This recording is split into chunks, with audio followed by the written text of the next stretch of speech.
2 లక్షల ఉద్యోగాలు ఇస్తామంటూ అధికారంలోకి వచ్చి మోసం చేసిన రేవంత్ రెడ్డి సర్కార్పై నిరుద్యోగులైతే తిరుగుబాట బావుట ఎగురవేశారు. 20,000 పోలీసు ఉద్యోగాలు ఖాళీగా ఉంటే కేవలం 5,000 పోస్టులకు మాత్రమే నోటిఫికేషన్ ఇవ్వడాన్ని తప్పుపట్టారు. అయితే ఇటు ప్రభుత్వ తీరుగా వ్యతిరేకంగా దిల్సుఖ్ నగర్ లో నిరుద్యోగులైతే ర్యాలీ చేపట్టారు.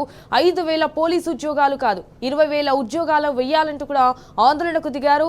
సో ప్రభుత్వానికి వ్యతిరేకంగా నినాదాలు చేస్తూ నిరుద్యోగులను కూడా నిండా ముంచిన కాంగ్రెస్ సర్కార్ అంటూ ఆగ్రహం వ్యక్తం చేస్తున్నారు. సో శాంతియుతంగా ర్యాలీ చేస్తున్న నిరుద్యోగులను ఇటు పోలీసులు అయితే అడ్డుకున్నారు. అయితే ఈ క్రమంలో పోలీసులకు ఇటు నిరుద్యోగులకు మధ్య వాగ్వాదం జరిగింది.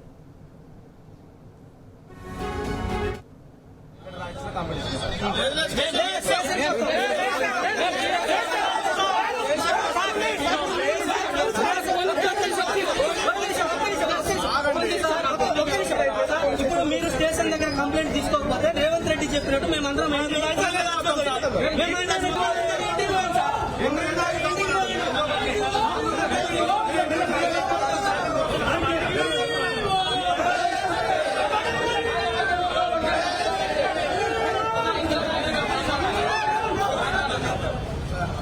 మమ్మల్ని రేవంత్ రెడ్డి గారు మొన్న ఎంట్రీని దాగిన బావిలో దూకిన తెలంగాణ పౌరుల మీద తెలంగాణ నిరుద్యోగుల మీద రేవంత్ రెడ్డికి సోయలేదు కాబట్టి మేము రేవంత్ రెడ్డి మీద కేసు పెడుతున్నాం.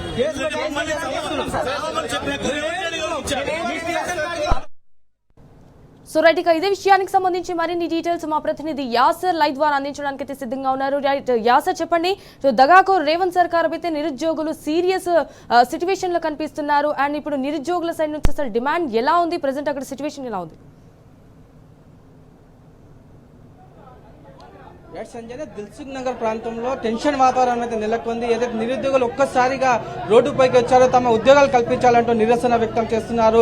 ఈ ముఖ్యమంత్రి అధికారంలోకి వచ్చి 2.5 ఏళ్ళు అవుతుంది, మాకు ఒక్క ఉద్యోగం కల్పించలేదంటూ పెద్ద ఎత్తున నిరుద్యోగులు అయితే దిల్సుఖ్ నగర్ ప్రాంతంలో ఆందోళనలు చేస్తున్నారు. మనం ప్రస్తుతం చూడొచ్చు, నిరుద్యోగులు ఆందోళన చేస్తున్న నిరుద్యోగులను పోలీసులు అడ్డుకున్న పరిస్థితి అయితే మనకు కనిపిస్తుంది. పోలీసులతో వాగ్వాదం చోటు చేసుకున్న పరిస్థితి ఉంది. నిరుద్యోగ విద్యార్థులను పోలీసులు అడ్డుకున్నారు. మేము శాంతియుతంగా నిరసన తెలుపుతున్నామంటే పోలీసులు అడ్డుకుంటున్నారనే పరిస్థితి మనకి ఇక్కడ కనిపిస్తుంది. పోలీసులతో నిరుద్యోగుల మధ్య వాగ్వాదం జరుగుతున్న పరిస్థితి మనకు కనిపిస్తుంది. చెప్పండి, మీ ప్రధాన డిమాండ్ ఏంటి?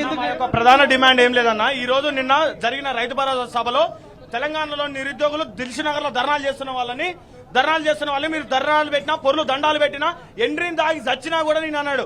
అంటే ఆ రోజు 30 లక్షలు ఇంటూ 3 ఓట్లేసి 90 లక్షల మంది ఓట్లేస్తే 90 సీట్లు వస్తున్న రేవంత్ రెడ్డి గారు ఈ రోజు నిరుద్యోగ సభలో నిరుద్యోగులను పట్టుకొని ఎండ్రీని దాగుదామన్నాడు. మరి ఆ ఎండ్రీని తాగడానికి కూడా దిల్సుఖ్ నగర్ లోని పోలీసు అభ్యర్థులకు డబ్బులు లేవు. నువ్వేమన్నా ఏదైనా ఒక స్కీమ్ పెట్టి, నువ్వు తెలుసు కదా ఏదో స్కీమ్ పెట్టడం, నిరుద్యోగ యువ వికాసం కదా, అది కూడా ఎగదగినావు కదా, అలాంటి ఏదైనా పథకాలు ఇచ్చి ఎండ్రీని వికాసం అని పెట్టు. నిరుద్యోగులకు ఎండ్రీని కొని చదువుతావు. అసలు నీకు సిగ్గుందా? తెలంగాణలో నిరుద్యోగులు పట్టుకొని ఎండ్రీని తాగుదామంటావా? నీకు ఒక కొడుకులుంటే నువ్వు అట్నే అంటావా? తెలంగాణలో కొడుకులను పట్టుకుని మేమేం అడిగినావు? నువ్వు ఇస్తాన 19,000 ఉద్యోగాలు మేము అడిగినావు. అంతే తప్ప నిరుద్యోగులను ఎండ్రీని తాగని నువ్వు అంటావు. ఎండ్రీని ఎక్కడ కొనుక్కోవాలి అంటే తెలంగాణ ఆత్మ 1200 మంది ఆత్మ బలిదానాలు తెచ్చుకొని తెలంగాణలో మేము ఎండ్రీని తాగి తాగడానికి మేము వచ్చింది. మేము ఏ ఉద్దేశంతో నువ్వు తెలంగాణ విద్యార్థులను రేవంత్ రెడ్డి వెంటనే క్షమాపణ చెప్పాలి. మేము ఇప్పుడు వెళ్తుంది కూడా ధర్నా కాదు, రేవంత్ రెడ్డి మీద మమ్మల్ని నిరుద్యోగులని ఒక ప్రజాప్రభుత్వం, ఒక రాజ్యాంగ పదవిలో ఉన్న రాజ్యాంగ పదవిలో ఉన్న వ్యక్తి, రాజ్యాంగంలో ఉన్న వ్యక్తి రాజ్యాంగ పదవిలో ఉన్న వ్యక్తి ఈ రోజు మన యొక్క నిరుద్యోగులను పట్టుకొని ఎంట్రీ తాగడం అనేది తప్పు. దాన్ని వెంటనే 30 లక్షల మందికి బహిరంగ క్షమాపణ చెప్పాలని దిల్సుఖ్ నగర్ పోలీస్ అభ్యర్థుల జేఏసీ తరఫున మేమందరం కలిసి ప్రకటిస్తున్నాం. అలాగే పోలీస్ స్టేషన్కి వెళ్లి అందరం మూకుమ్మడిగా రేవంత్ రెడ్డి మీద కేసులు బుక్ చేయడానికి పోతున్నా పోలీసులు ఇక్కడ అడ్డుకోవడం అనేది మేమందరం తీవ్రంగా ఖండిస్తున్నాం. వెంటనే మేము రేవంత్ రెడ్డి మీద కేసులు పెట్టడానికి పోలీసులు పర్మిషన్ ఇవ్వాలని విజ్ఞప్తి చేస్తున్నాం. శాంతియుతంగా వెళ్తుంటే పోలీసులు అడ్డుకుంటున్నారు, అసలు ఏంది పరిస్థితి ఏంది? ఇలాంటి నిర్బంధ పాలన, దౌర్భాగ్య పాలన మేము ఎక్కడ చూడలేదు. ఆ రోజు రేవంత్ రెడ్డి గారు గడీలు పగలగొట్టినా, నేను కంచెం తీసేసిన మాట్లాడిన రేవంత్ రెడ్డి ఏ నిరుద్యోగుల ద్వారా అధికారంలోకి వచ్చినని చెప్పిన రేవంత్ రెడ్డి ఈ రోజు ఇదే నిరుద్యోగులను పోలీసుల ద్వారా వంచడం అనేది, హింసించడం అనేది తీవ్రమైన హెచ్చరికగా మేమైతే పరిగణలోకి తీసుకుంటున్నాం. చెప్పండి, మీరు ఎన్ని పోస్టులకు డిమాండ్ చేస్తున్నారు? ప్రభుత్వం అసలు ఎందుకు స్పందించలేదు? రేవంత్ రెడ్డికి సొయ్యుందా లేదా? 19,000 ఉద్యోగాలు అడుగుతుంటే 5,000 ఉద్యోగాలు వేస్తే వద్దని ధర్నాలు చేస్తే ఎవరు ధర్నాలు చేస్తున్నారు? ముఖ్యమంత్రి నువ్వు సిగ్గుందానికి ఏమన్నా కొంచెం?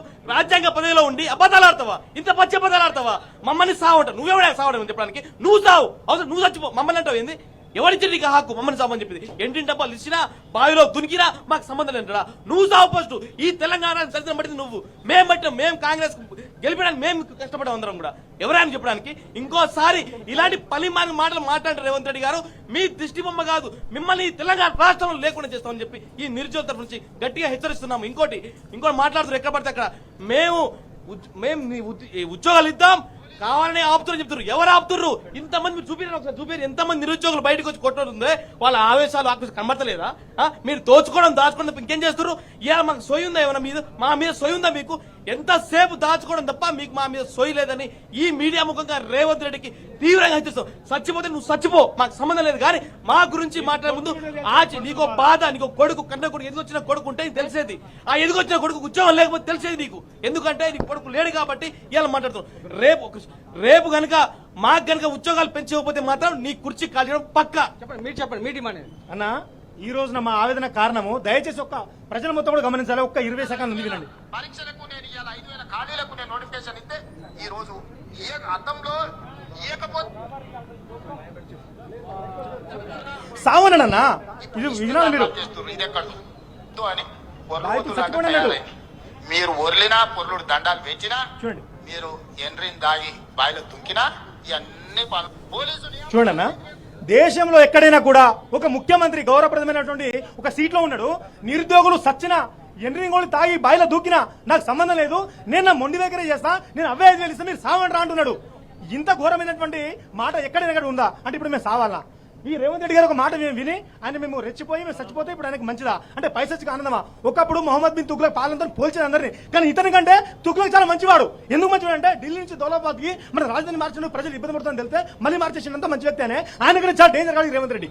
ఎందుకంటే బాధ ఇప్పుడు ఇవాళ సూచన చేసిన బాధ్యత ఎవరు బాధితులు? మేము ఏమని చెప్పినాం? నువ్వు ఇప్పుడు 5,000 7,000 ఇచ్చినావు కదా, నువ్వు ప్రతి జిల్లాకి ఎంత ఇస్తున్నావు పంచు ఆ రోస్టర్ మీద మనకు పెట్టు. అంటే ప్రతి జిల్లాకి ప్రతి ఒక్క నిరుద్యోగిని న్యాయం చేస్తున్నావు చెప్పేసి ఒక చేతోపతి నువ్వు రిలీజ్ చేయి. ఎస్ మేము అందరం బ్యాక్ అయిపోతాం. కానీ నువ్వు ఇచ్చినటువంటి ఉద్యోగాలు మొత్తం హైదరాబాద్ లోనే ఉన్నాయి. మేమంతా హైదరాబాద్ 4 లోకల్ అవుతాం కదా. మా బాధ మీకు అర్థం కావట్లేదా? ఆ జాబులు మాకు రావు, మా కేటగిరీలో మాకు పోస్టులు ఉండవు. మా బాధ ఏంటంటే 19,000 మొత్తం ఇస్తే కనుక అదేవిధంగా వయోభారం పెంచితే అందరూ కూడా అవకాశాలు వస్తాయి. 4 సంవత్సరం నోటిఫికేషన్ అని చెప్పేసి మా బాధ.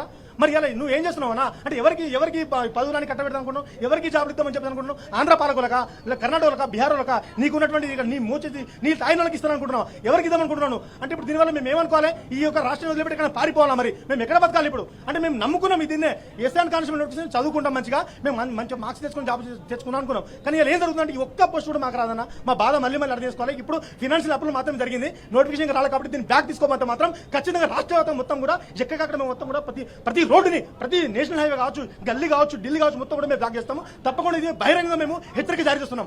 జై తెలంగాణ. నిరుద్యోగులను ఏ విధంగా మోసం చేశారు రేవంత్?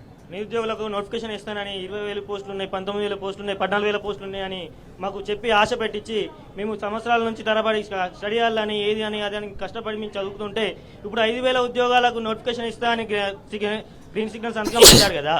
ఇప్పుడు మేము ఏం చేయమంటాం? రైతు భరోసా సభలో మొన్న ఎండ్రిందా కానీ మీరు ప్రలోభం పెట్టని ఏది చేసినా కూడా మేము చేసే పని మేము చేస్తామని చెప్తుండు. ఇప్పుడు ప్రలోభం ఆత్మహత్య చేసుకోమని ప్రలోభం చేసినట్టే కదా ఒక సీఎం, ఉన్నత స్థాయిలో ఉన్న ఒక సీఎం. ఏ రాష్ట్ర ముఖ్యమంత్రి కూడా ఇలాంటి మాటలు మాట్లాడారన్న.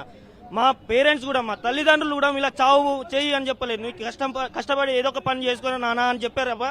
మీరు చావండి, మీరు ఏదైనా చేయండి అని మమ్మల్ని అయితే ఎప్పుడు ఎలాంటి చేయలేదు. ఇలాంటి ప్రలోభం పెడితే వెనుక తీసుకోవాలని ముఖ్యమంత్రి గారిని రిక్వెస్ట్ చేస్తున్నాం. చెప్పండి, మీ డిమాండ్. ఈ తెలంగాణ రాష్ట్రంలో నిరుద్యోగులు తలుచుకుంటే ఏదైనా చేయగలరు. రేవంత్ రెడ్డి విద్యార్థులను ఈరోజు నిరుద్యోగులను మోసం చేయడం జరిగింది. ఎందుకంటే మేము ఒక పల్లెటూరులో పుట్టి పల్లెటూరులో పెరిగి ఎండనక వాననక దూలనక దుబ్బనక కష్టపడి మా అమ్మా నాన్నలు మమ్మల్ని హైదరాబాద్ కోచింగ్ సెంటర్లకు పంపించిండ్రు. రేపిస్తాం మాపిస్తామని ఏళ్లు గడిచినా కూడా నోటిఫికేషన్ ఇవ్వలేదు.